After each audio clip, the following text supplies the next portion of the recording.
Welcome to Vision, the Center for Spiritual Living.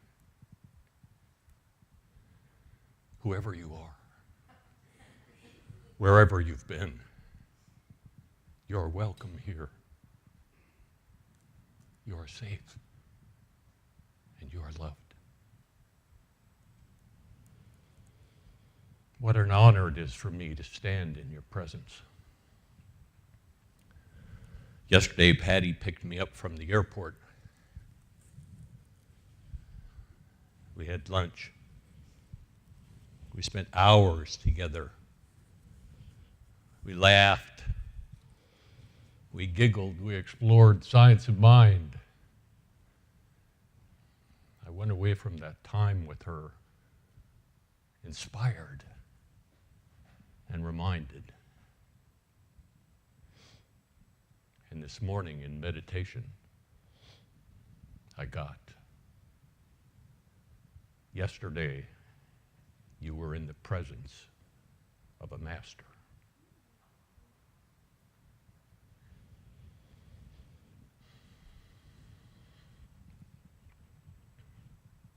She told me about how you created this space. I've been in this a long time. I've had a lot of teachers who were in the physical body, like Thomas Grinder over here in the corner. Good to see you, Thomas. I've had some teachers that were not in physical form. I've witnessed demonstrations of health, demonstrations of love and relationships in, creating reality. But what you did to create this space, the consciousness of you, the congregation, it's not just Patty and John, it's you, the congregation, the people, and how you hold this center that allowed this to be created. And I want to acknowledge you.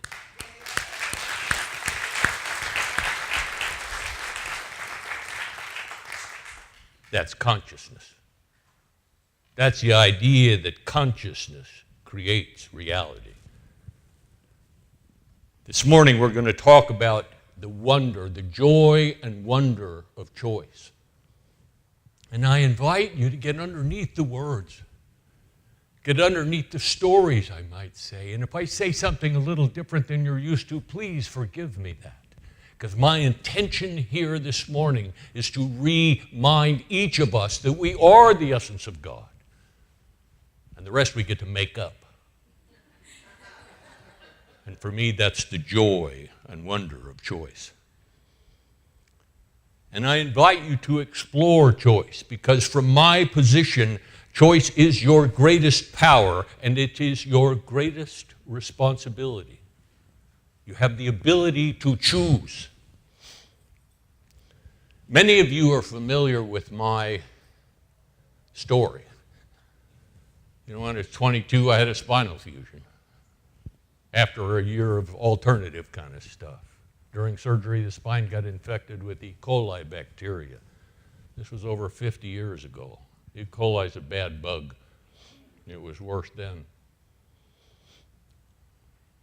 The only way to get it out was cut it out.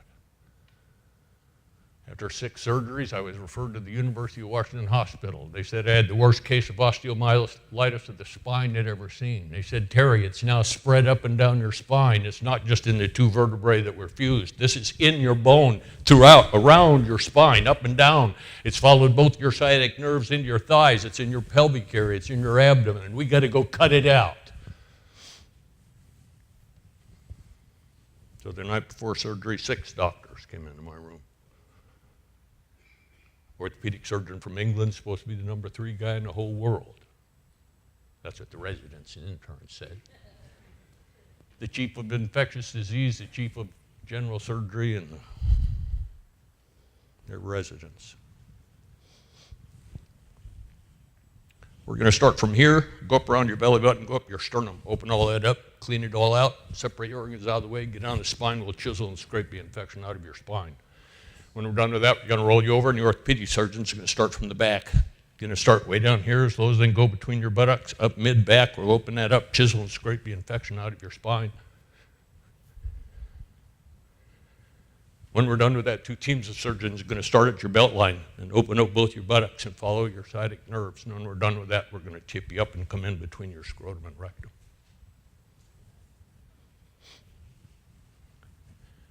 We're pretty sure you're going to lose the use of your left leg through nerve damage.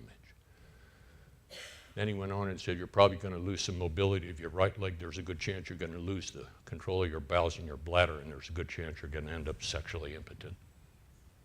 It was days before my 24th birthday. When I talk to you about this philosophy we call science of mind and your absolute authority on this physical plane, it isn't because I read a few books. And I read a few books. And it didn't happen overnight. In the beginning, everybody said, don't give up, stay with it, all things are possible if you believe they are, the faith of a mustard seed, all that stuff. But after the 10th surgery, after the 11th surgery, after the 15th surgery, after the 18th surgery, they changed their mind. It seems even in our model that if you fail enough times, in come the perhaps models. Perhaps God has a bigger plan for you than you just getting your ego-centered desires. Perhaps this is some sacred contract you made before you came in. Perhaps this is some karmic debt. Perhaps this is,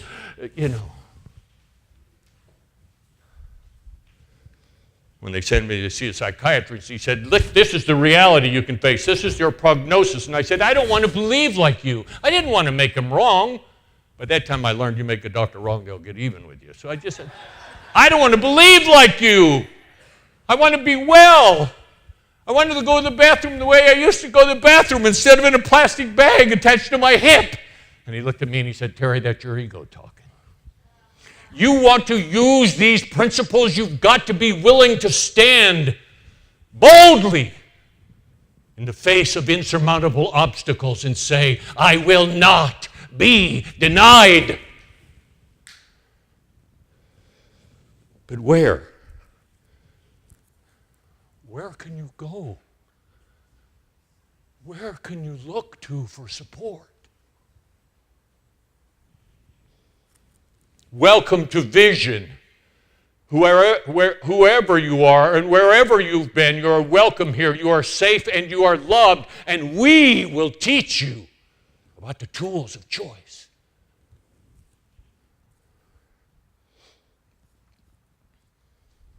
That's why the name of my book is The Hell I Can't. I didn't know I could win. But my Uncle Larry taught me when I was young. He said, son, there may come a time in your life when you have to fight. I'm not talking about a barroom fight, although Uncle Larry was in a few of those.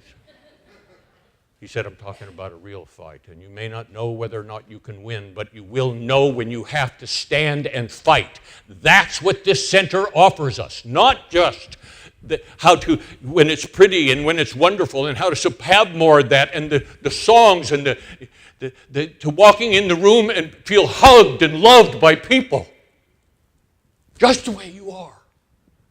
But if there is a challenge,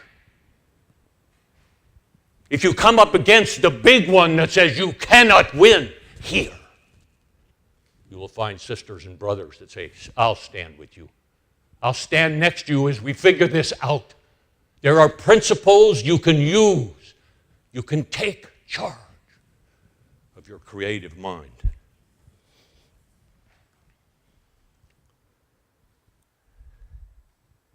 Not right away.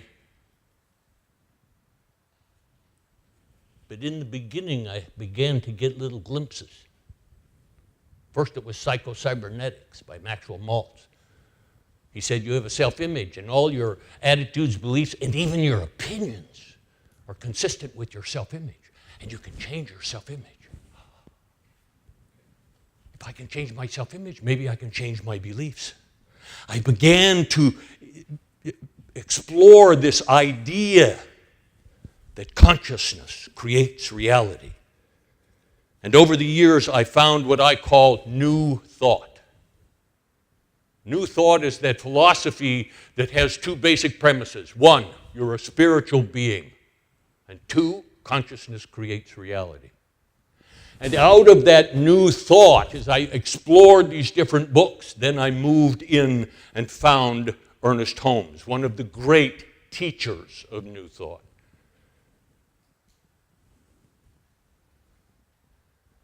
One of the modern day Christs, the great ones. And I remember when I first read his book, Living the Science of Mind, he was speaking about these two principles. You're a spiritual being, and consciousness creates reality.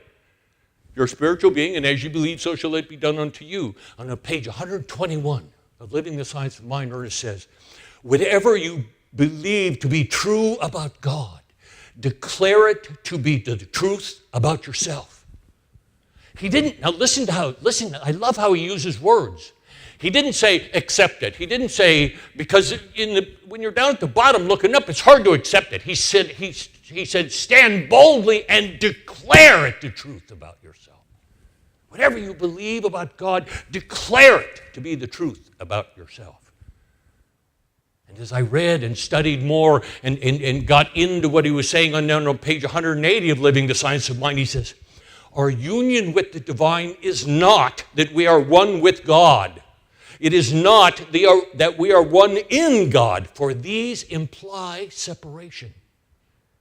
He said, our union with God, the truth, is that you are of God. Some part of this infinite presence that we grew up calling God, and it might have been different than we do here. I was that spiritual being. Every cell of my body was a unique expression of that. Ernest is real clear. He says, you are the personification of that which is God expressing as woman. God expressing as man. That's the first truth. You are a spiritual being. And it's much bigger than this cutesy little phrase we have on our refrigerator that says, I'm a spiritual being having a human experience. No, this is your God. You are that divine presence. And the power of this divine presence is already available. That's what I loved about Ernest. Ernest didn't come in and say, well, when you forgive enough, then the power is available. When you let go enough, when you're willing enough, when you don't hold your problems up, have your feet on the floor, all that stuff. He says, right now, this infinite presence moves through your consciousness. You do not have to change for the infinite power of creation to back up your belief system. It already does. What does that bring us back to? The joy and wonder of choice. I can choose a new belief system. When I got it, on page 15, or chapter 15, I didn't have a center like this. That's why I was weeping this morning as you were singing, as you were greeting people. I remember that when I first walked into my Science of Mind church, I was already 19, 20 surgeries into this thing. And I walked in, and they didn't have a statement like yours, but it was the same thing. And I read on their statement of purpose, it says, we believe in the healing of the sick through the power of this mind. We believe in the control of conditions through the power of this mind. And I remember sitting in the back, reading that, and tears. And I thought, I'm not alone anymore. But this was earlier, when I was alone, laying in the same hospital bed that I had been in throughout the years. And this is what chapter 15 ends with.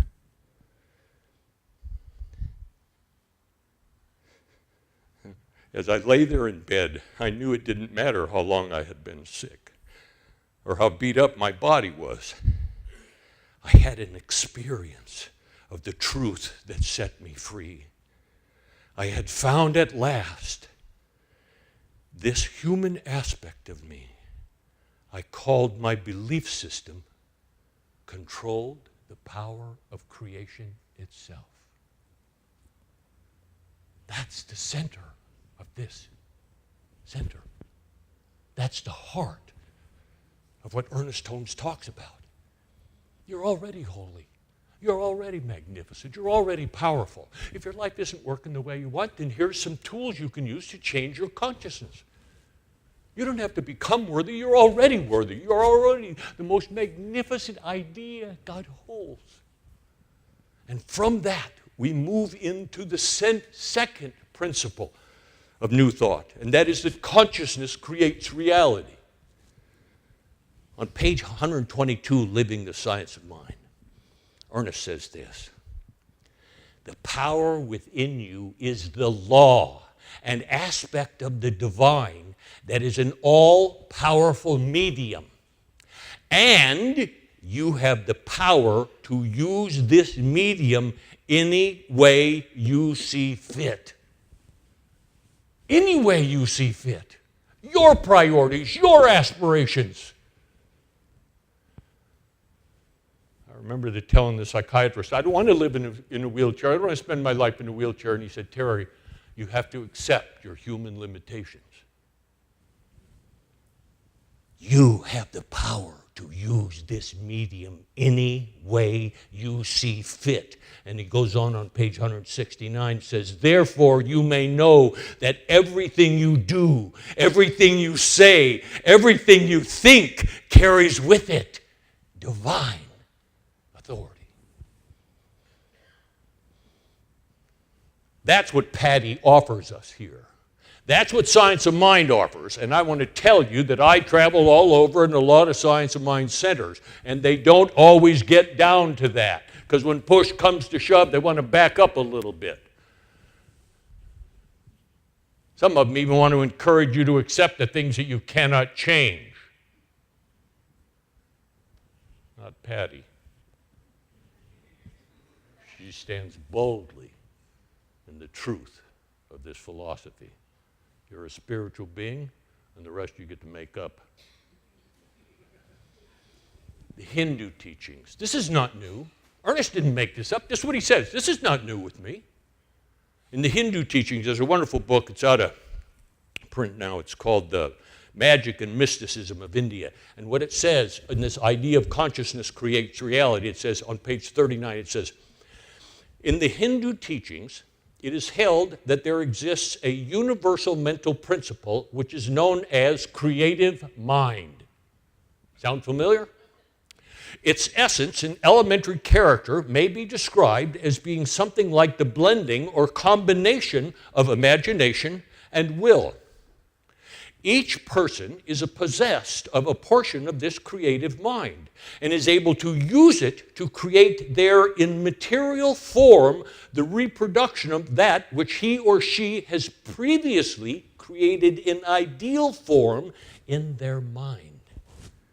This is the Hindu teachings. This stuff's been around thousands of years. It goes on and it says, in other words, the Hindu teachings hold that the mind, when disciplined enough, has the power of materializing physical creation directly itself without the need for physical activity. Pick up your bed and walk. Be ye transformed. Water to wine. Not that that might be important to some of you, but in the old days it would have saved a lot of us a trip to the 7-Eleven. In other words, the Hindu teachings hold that mind, when disciplined enough, has the power of materializing physical creation directly itself without the need for physical activity. The achievement of this is said to be part of humankind's mental inheritance, to be used when we evolve and discipline ourselves sufficiently to make use of this God-like ability. It's about moving to. Stephen Hawking, who you mentioned, who just passed last week, one of his quotes is, he says, the only certainty about the infinitesimally small quantum building blocks of our universe is that they are uncertain. He goes on and he says, simply by observing them, you can cause them to change. Then he says, they seem to be a physical embodiment of probability and potential. This is physics. This is science. That the smallest particle that makes the universe is waiting for somebody to make a choice. waiting for somebody to observe it, or create it, declare it, demand it, those words, whatever it would be for you. This is what we're talking about here. This is not, pie in the sky stuff. This is real world, the great mystical teachings of history brought together with the sciences, and now it's coming that ultimately says you must be holy because you have the ability to create form. Made in the image and likeness of God. That's what this is about. Ernest puts it this way on page 20. We are surrounded by creative mind, which reacts to our thinking. The sum total of all our thinking decides what's going to happen to us. We can change our thinking and cause the power that has heretofore bound us to now give us freedom. What more could we ask? What more could we be given? That is what this philosophy is about, embodied in change your thinking, change your life. But it's deeper than that. You get to create form. You have absolute authority. Of course, if you say that, people will say, who do you think you are? And it's challenging for most of us to look them right back in the eye and say, I think I'm God, expressing uniquely as me. I have found that people don't always appreciate that when I answer like that. That's why I'm working on being able to shoot blue-white flame off my finger. And then when they say some negative thing, I'll go, whoosh, zap. And they'll go, whoa, what was that? And I'm going to say, that's the power of God. Don't irritate me. The tools that you are given here are about changing consciousness. And through that, through your demonstrations, this is what Ernest is talking about. Look, this is the truth about who you are, but you will not experience it unless you can demonstrate it. Theory is cheap. This podium is God-informed. The piano is. The difference is you can know it. And the way that you begin to experience, the way that you know it, Ernest says you must demonstrate it. You must use these principles on yourself first before you go to use them on somebody else, because you must prove to yourself that this stuff works. That's why I stand up here and speak with such authority. I had 27 major surgical procedures. They did things to my body a person's not supposed to recover from. I'm 74 years old, and I just got a new doctor and went in, and I brought in some of my medical records, and after she got done, she just shook her head and she said, there's no way you're as healthy as you are with all this stuff. She said, how did you do it? And I said, I turbocharged the placebo effect. Doctors tend to go, oh. They don't know what the hell you're talking about, but they tend to, oh, instead of going, Anyway. Change your thinking and change your life. And it involves more than a few positive thoughts and holding your palms up so you can be receptive. Because the God you seek is within. Who you're receiving from. Anyway, the tools are simple. Focus. First one is focus. What is your focus? The brain is always busy. It's always doing something. And most of what it's busy about is what we grew up thinking it should be busy about. And so the first choice is focus. What do you want? What do you want to move to? What do you want to experience? How do your body want to work? Whatever it is. You have absolute authority. And most of us aren't into the focus. We don't have a specific, this is what I want, this is how it's going to be demonstrated. We go, oh, well, we listen to that stuff. Don't be too specific. God may have a different plan for you. That's fine unless you're in the hospital and somebody comes in and says, hey, God's plan for you is for you to live in a wheelchair and go to the bathroom in a plastic bag. All of a sudden you're willing to say, wait a minute, I'm not sure I want God's plan. The first job for you and I is to decide, what do you want? What are you moving to? The cornerstone. The first quote I ever got about Ernest Holmes, he said, metaphysics is the conscious and practical application of spiritual thought force in the creation of solutions. I had been spending all these tools working on my disease. And what he said, what I got from that was, when are you going to start focusing on creating health? What is your focus? What are you moving to? What do you think about? Patty and I were talking about when she gets up in the morning, she does gratitude. Gratitude's about her body and how it's working and all that stuff. That's what focus is. The next tool you have is choice of actions. What do you think you need to do? Ernest Holmes says, treat and move your feet. Do your mental work and move your feet. Get the job done. The problem with trying to figure out what do I need to do is that everybody out there in the metaphysical community knows that the next important step, other than getting clear on what you want, is what do you think you need to do? So they write the books, the 10 this, the 8 this, the 16 this, the 3 this, the 47 this, and that's where we get, hold your palms up, breathe in through your nose, out through your mouth, towards your kundalini energy, open your crown chakra. And we're so busy with all that stuff, we never go inside. The action you do isn't important.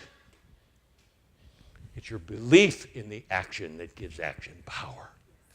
You must go inside. You must go inside and spend time with yourself or with a practitioner. Help them pray about, what do I think I need to do? Because when you're focused on what you want and doing what you think you need to do, the universe supports you. So the first two, focus and actions, get those aligned. The next tool, how I talk about, is choice of mental environment. What do you mind? Because I don't know about you, but my mind chatters. It doesn't chatter, it talks a lot. It's just an ongoing dialogue. And so when Ernest talks about change your thinking, change your life, he's not just talking about change how when you're consciously addressing somebody else, he's talking change what's going on in your mind. So what happens when you begin to integrate the tools of choice, you get clear on your focus, you get clear on your actions, and then you do your treatment work or affirmations or self-talk, whatever you want to call that. And how I teach it is do your self-talk to support yourself doing what you think you need to do. And what happens is you start to work together. And this is what, in my opinion, this is what the Hindus are saying, that this combination of creative mind is made up of your personal will and your imagination. Your personal will is made up of your focus, your actions, and your thoughts. And when you get all of those aligned and working together, essentially, get under the words. Essentially, you've taken charge of your personal will. And then you add the fourth tool, which we call visualizations, or what the Hindus talk about is taking charge of the image-making part of your mind. And a lot of people have trouble visualizing. Because they, just go visualize the end result without any concern about how to get there. And when people do that, all the yeah-buts come, yeah, but what about this? What about this? I don't need to worry about that stuff. And the mind goes, you want to bet? What you do, but when you are clear on your focus, when you know the path, the roadmap you have, and you're doing affirmations or treatment work supporting you, following through, when you go to visualize, all you have to do is daydream about these three pieces you've put together. Daydream about your focus. Daydream about how you're following through with these action steps. Daydream about whenever you think about this focus and these actions, this is what your mind is thinking, and it becomes easy to daydream about it. And what happens, you've integrated the tools of choice. Candace Pert, in her book, The Molecules of Emotion, says, when you do this from yourself, from internally, what do I want? What do I think I need to do? What thoughts do I need to support me? When you bring those together and then spend time in your imagination, you create an underlying integrity of purpose. And she called that faith. This philosophy isn't just about the love and what we share here on Sunday morning, which is life transforming, but the classes, the workshops, working with practitioners, talking with other people who've been in this, allow you to begin to take these various pieces of what we call consciousness and put them together in such a way so that you begin to believe in the desires of your heart.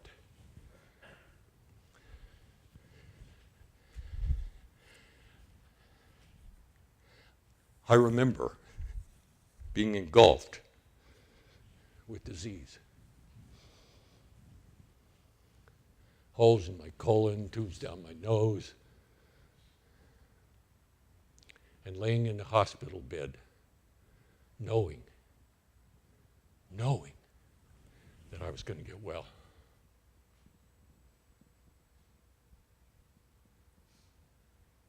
That's what this offers you. It's not just about creating belief or positive expectancy. This philosophy is about creating knowing. I don't know what challenges you might have. I don't know how wonderful your life is going. What I know is how absolutely powerful you are, and how you can begin to direct that power to create the desires of your heart so that you get an experience of who you are, which moves back into applying the tools and getting an experience. And as you do that, it is my belief that human existence becomes what that Jewish mystic a couple thousand years ago, who taught a lot of good stuff, but when they backed him into a corner and said, "Why are you come? Why are you here?" And he said, "I have come that my joy might be in you, and your joy might be full." This philosophy and what it offers us is to begin to experience human existence as a glorious, joyous adventure.